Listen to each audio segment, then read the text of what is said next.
Hello friends, கோதுமை மாவு வச்சு ஈஸியான டம்ளர் கேக் எப்படி செய்கிறதுன்னு பார்ப்போமா.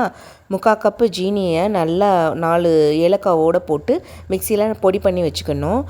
அதோட ஒரு கப்பு கோதுமை மாவையும் போட்டு ஒரு பிஞ்சு உப்பு, ஒரு spoon baking powder, 3/4 spoon baking soda, அதில் ஒரு டம்ளர் பால், ஒரு 3 கரண்டி ஆயில், வாசனை இல்லாத ஆயில் எல்லாத்தையும் கலந்து நல்லா மாவு பதத்துக்கு கெட்டியாக வச்சுக்கணும்.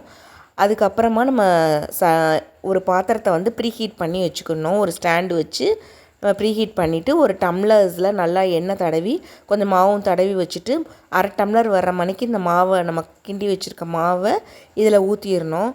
ஊற்றிட்டு நம்ம ஒவ்வொரு டம்ளராக ஸ்டாண்டில் மேலே ஒரு பிளேட் வச்சு அடுக்கி வச்சிடணும். 1/2 டம்ளர் தான் ஊற்றணும். 1/2 டம்ளர் ஊற்றினா நம்ம பொங்கி வரும்போது 1 டம்ளர் கேக்காக வந்துடும். 1/2 டம்ளர் மாவு ஊற்றலைன்னா 1 டம்ளர் மாவு ஊற்றிட்டோம்னா பொங்கி வெளியில் வந்துடும். அதனால் பார்த்துக்கோங்க. ஒரு 40 நிமிஷம் கழித்து நம்ம ஒரு குச்சியை வச்சு விட்டு பார்த்தோம்னா மாவு இல்லாமல் நமக்கு நல்லா ஈஸியான சுவையான டம்ளர் கேக்கு நமக்கு ரெடியாக இருக்கும். அது ஆறின உடனே நம்ம இப்படி மாதிரி ஒரு கத்தி வச்சு இப்படி லேசாக அப்படி பண்ணினாலே நமக்கு ஈஸியாக தட்டை வந்துடும். நல்லா அழகாக புஷ்ஷுன்னு நமக்கு கேக் வந்து நிற்கும். நமக்கு இது ரொம்ப டேஸ்டியாக இருக்கும்.